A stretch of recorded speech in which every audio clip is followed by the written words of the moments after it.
بسم الله الرحمن الرحيم.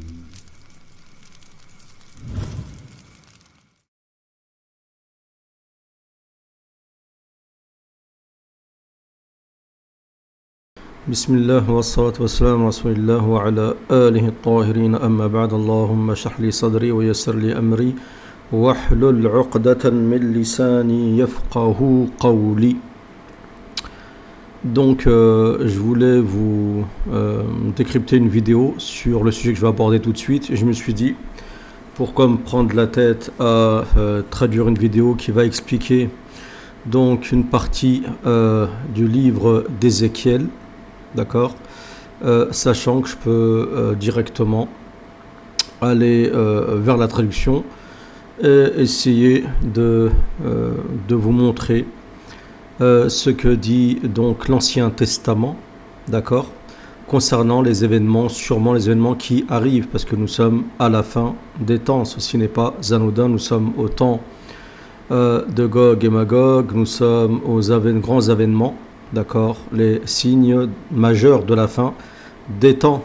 Et nous attendons donc les signes basculeurs ou médians qui nous feront basculer dans les grands signes.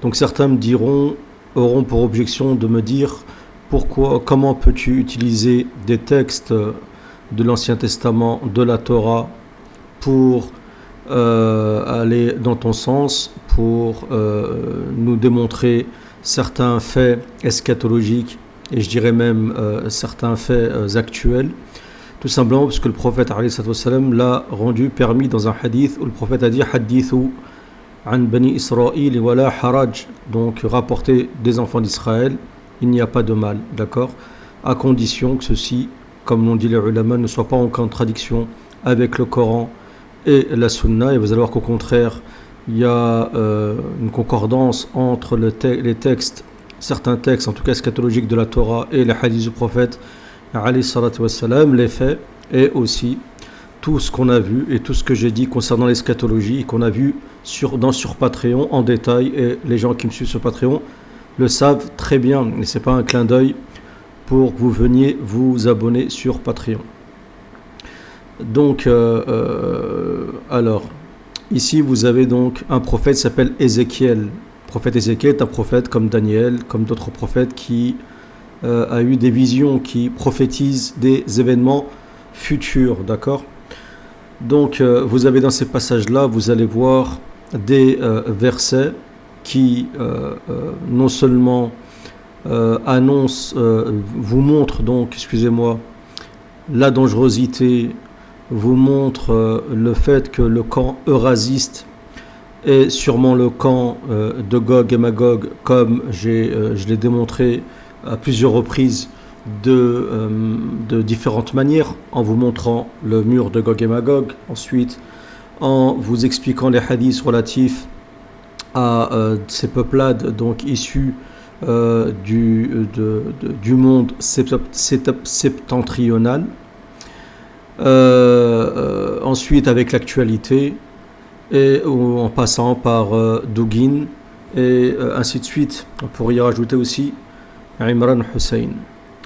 Donc on va lire ce passage du prophète Ézéchiel et vous allez voir ce que dit ce prophète, que ceci n'est pas anodin. Alors, la parole de l'Éternel me fut adressée en ces mots. Donc c'est une révélation. Fils de l'homme, d'accord ? Donc fils de l'homme. Et ici, donc une formule qui, Allahu Alam, indiquerait le Messie, fils de l'homme, donc Isa, fils de Marie. Pourquoi préciser fils de l'homme et pas fils de Dieu ? Fils de l'homme par opposition à fils de Dieu. Donc aux chrétiens qui ont dit que Jésus était fils de Dieu. Et bien sûr, ceci est impossible. Dieu, c'est pas un humain, il n'a rien à voir avec les humains et il ne se transcende pas dans sa création et il n'y a pas de panthéisme et ainsi de suite. Dieu est distinct de sa création et heureusement, vu en plus l'état d'une partie de sa création qui malheureusement s'est écartée de sa voie droite. Fils de l'homme, tourne ta face vers Gog. D'accord ? Donc il y a Gog et Magog. Au pays de Magog. Donc ici il est dit qu'il y a un dirigeant qui s'appelle Gog qui vit au pays de Magog.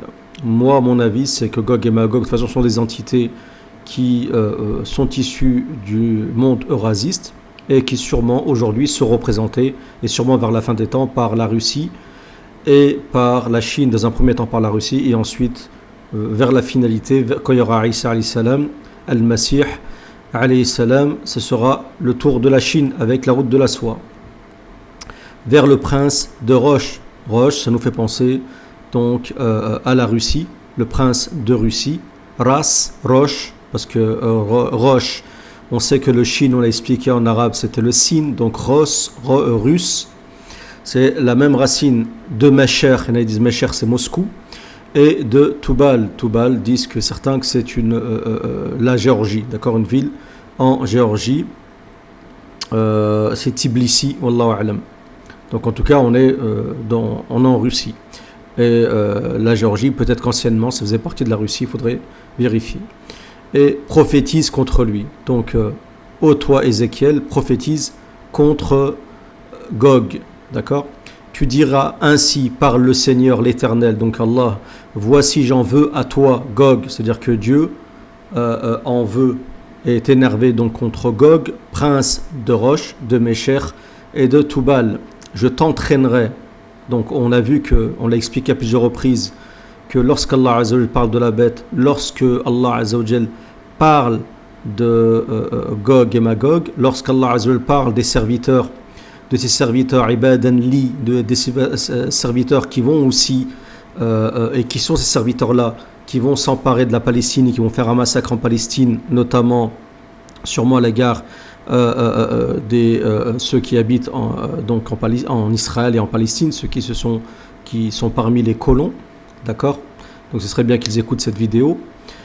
Dieu dans le Coran dit ibadan lana ou li ba'sin shadid, des serviteurs à nous doués de dureté.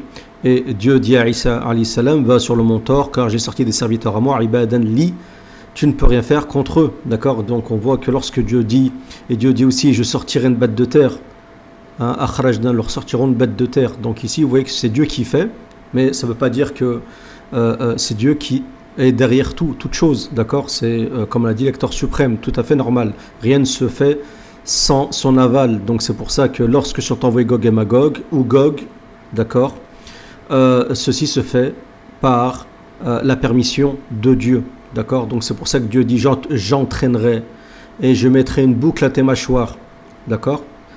Ça ne veut pas dire que Dieu légitime le mal, ça veut dire que Dieu, tout se fait sous sa supervision.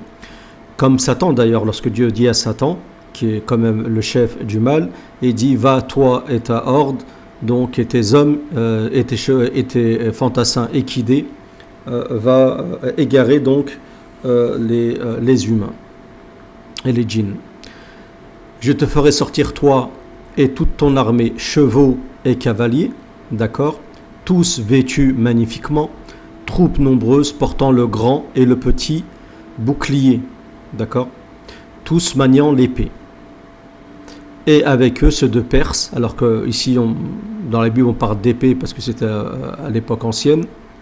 Il y en a qui disent qu'on va revenir à l'époque de l'épée, mais il faut savoir que le prophète dans des hadiths souvent parle de lance et d'épée. Ça ne veut pas dire que c'est obligatoirement une épée, d'accord. Faut comprendre ça de manière métaphorique, surtout concernant l'eschatologie. Peut-être 80% de l'eschatologie est métaphorique. Et avec eux, écoutez bien, ceux de Perse, d'Éthiopie et de Pout, tous portant le bouclier et le casque. Alors Éthiopie, corne de l'Est, et Pout, sûrement la Libye, Wallahu a'lam. Et avec eux, ceux de Perse. Ce qui est intéressant ici, c'est ceux de Perse. On avait expliqué qu'il y a une grande alliance eurasiste, à savoir russe, chinoise, des pays de l'Asie mineure, d'accord, où anciennement il y avait les Magog, les gens qui étaient attaqués par Gog, d'accord, qui sont venus Magog, et aussi donc la Perse, l'Iran, qui était considéré par Hitler et d'autres comme la race aryenne, d'accord. Il y a un dogme slave dans tout ça, il y a un dogme aryen et slave, et un dogme aussi, comme l'expliquait, comme le dit Dugin, issu du nordicisme, de la prévalence du nord. Donc Gomer, et en plus, excusez-moi, donc le prophète précise que l'antéchrist sortira de la Perse, d'accord, dans plusieurs hadiths. Qu'est-ce qu'il y a d'autre à dire? Il y a énormément de choses qui vont dans ce sens-là, d'accord, le Khorasan, les bannières nord de Khorasan, et j'en passe. Gomer et toutes ses troupes, la maison de Togarma. Donc Togarma, c'est vers la région des Mongols, toutes ces tribus mongoles, turco-mongoles, d'accord, pour faire simple. À l'extrémité du septentrion, donc ça veut dire à l'extrémité nord, là où se trouvait Gog et Magog anciennement. Et toutes ces troupes, peuples nombreux qui sont avec toi, écoutez bien, et toutes ces troupes, d'accord, ça veut dire qu'il y a une grande alliance qui sont issues, comme c'est marqué ici, de l'extrême du septentrion, d'accord. C'est une grande alliance qui comprend en fait une alliance, comme on l'a expliqué, sino-turco-mongole, ou plutôt turco-mongole et chiite.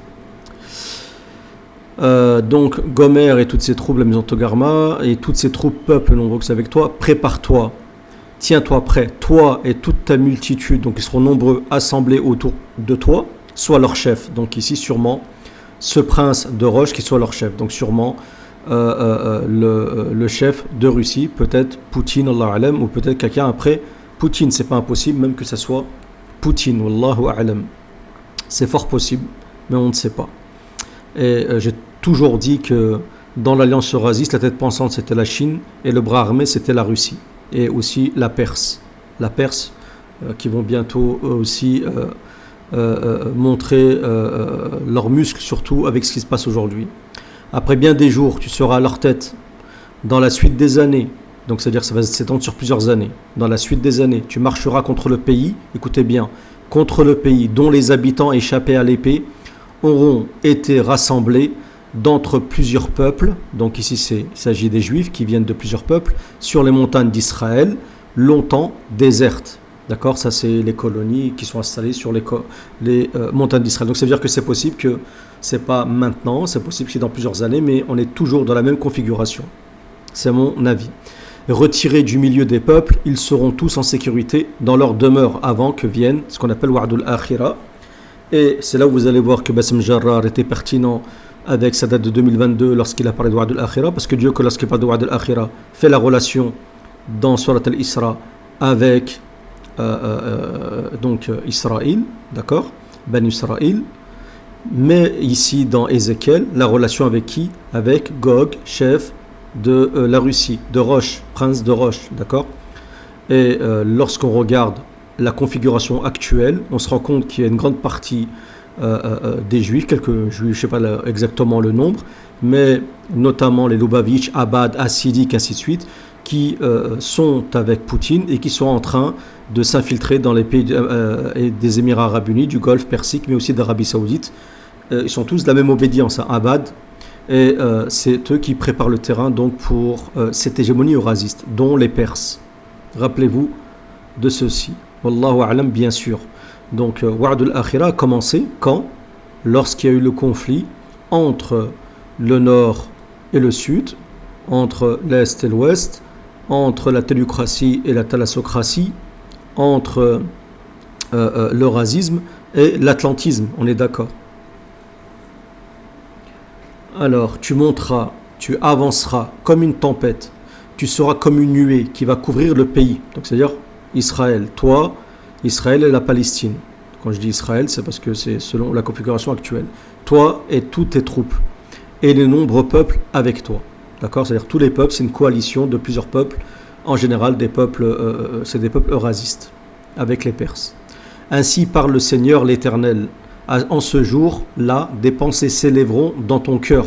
D'accord? C'est-à-dire que le prophète, automatiquement, il y a des pensées qui vont s'élever dans son cœur, étant donné que Ézéchiel fait partie des enfants d'Israël. Et tu formeras de mauvais desseins. Tu diras, je monterai contre un pays ouvert. D'accord? Alors, ainsi parle le Seigneur en ce jour, là, des pensées s'élèveront contre ton cœur. Là, je crois qu'il s'adresse au Fils de l'homme. Tu diras, je monterai contre un pays ouvert, je fondrai sur des hommes tranquilles en sécurité de leur demeure, tous dans des habitations sans murailles, n'ayant ni verrou ni porte. J'irai faire du butin et me livrer au pillage, porter la main sur des ruines, maintenant habiter sur un peuple recueilli du milieu des nations, ayant des troupes et des propriétés, et occupant les lieux élevés du pays. donc je ne sais pas exactement ce qu'il en est ici. Séba et Dedan, les marchands de Tarsis, et tous leurs lionceaux te diront: viens-tu pour faire du butin? Est-ce pour piller que tu as rassemblé ta multitude? Donc là, il s'agit, donc, à mon avis, donc, du prince de Roche, d'accord, Gog, pour emporter de l'argent et de l'or, pour prendre des troupeaux et des biens, pour faire un grand butin.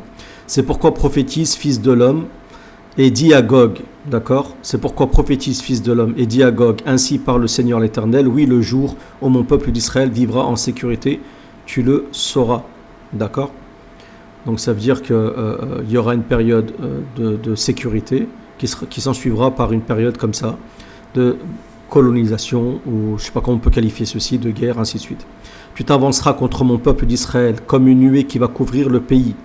Dans la suite des jours, je te ferai marcher contre mon pays afin que les nations me connaissent. D'accord? Ça veut dire que d'après ici, donc la Torah, il y aura donc à ce moment-là, lorsque donc, le camp Eurazis déferlera donc sur la Palestine, c'est à ce moment-là que ça correspondra avec la descente de Isa alayhi salam. Quand je serai sanctifié par toi sous leurs yeux, ô Gog.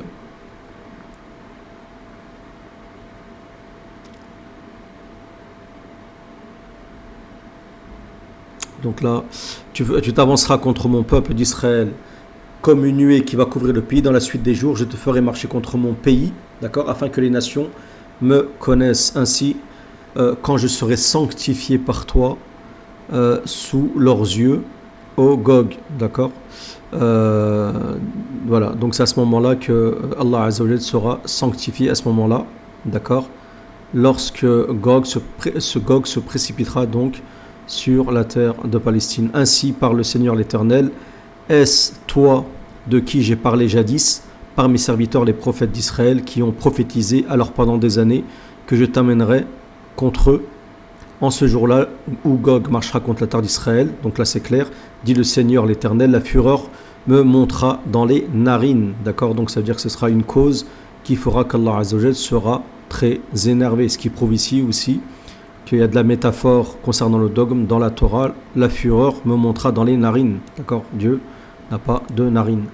Je le déclare dans ma jalousie et dans le feu de ma colère. En ce jour-là, il y aura un grand tumulte dans le pays d'Israël. Le tumulte, c'est la malhama. Les poissons de la mer et les eaux du ciel trembleront devant moi, et les bêtes des champs et tous les reptiles qui rampent sur la terre et tous les hommes qui sont à la surface de la terre. Les hommes seront renversés, les parois des rochers s'écrouleront et tous les murailles tomberont par terre. J'appellerai l'épée contre lui sur toutes mes montagnes, dit le Seigneur l'Éternel. L'épée de chacun se tournera contre son frère. J'exercerai mes jugements contre lui par la peste et par le sang, par une pluie violente et par des pierres de grêle. Je ferai pleuvoir le feu et le soufre sur lui et ses troupes, d'accord. Donc contre les troupes de Gog et sur les peuples nombreux qui seront avec lui. Je manifesterai ma grandeur et ma sainteté. Je me ferai connaître aux yeux de la multitude des nations et elles sauront que je suis l'Éternel, d'accord. Donc ici, il s'agit pour moi de la phase, d'accord, de lorsque Gog et Magog vont déferler, d'accord, sur la Palestine. En tout cas, ça, on a des textes sur ça, d'accord. Des textes qui ne sont pas, bien sûr, pas explicites, mais avec le ta'wil, avec l'explication, c'est ce qu'on comprend. Donc moi, je pense qu'il y a des phases de Gog et Magog, une phase, d'accord, où il y a le rôle que jouera la Russie, et puis une autre phase où ce sera la Chine, d'accord, la Chine, justement, qui déferlera grâce à la route de la soie. On avait même vu carrément le chemin qu'empruntera les armées de la Chine et sa coalition pour déferler en Palestine, pour s'attaquer donc au Mahdi et à Isa alayhi salam.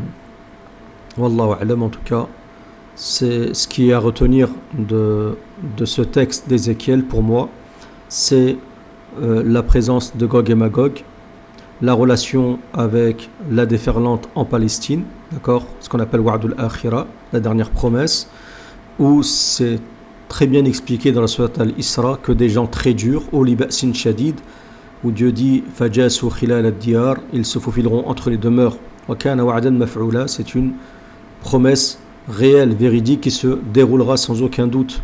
D'accord, donc c'est en relation avec ces deux parlements, cette tumulte des armées, donc cette coalition de Gog qui est prince de Magog. D'accord, donc voilà, il faut savoir que Gog et Magog changent légèrement selon les époques, mais d'une manière générale, ce sont les pays eurasistes, d'accord, aussi des pays d'Asie mineure et la Perse, d'accord. N'oubliez pas l'hégémonie chiite qui est un des bras aussi, comme c'est marqué ici, donc de Gog, d'accord, avec ceux de Perse, d'accord, et d'Éthiopie et de Pout. Et en plus, on voit que d'Éthiopie, que celui qui va détruire la Kaaba vers la fin des temps vient aussi d'Éthiopie. Wallahu a'lam.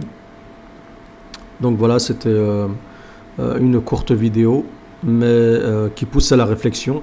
Alors c'est bon, c'est un texte que je viens de dire comme ça. Je n'ai pas vraiment eu le temps de bien méditer sur ce texte-là, d'où mes hésitations, mais en tout cas, je voulais vous lire parce qu'ici on retrouve des termes, d'accord, qui reviennent. Lorsque vous faites en plus le lien avec la vidéo que j'ai fait sur Douguin, vous verrez qu'il y a des lieux communs, Septentrion, la Perse, les pays du Nord, même ici, d'accord, Gomer.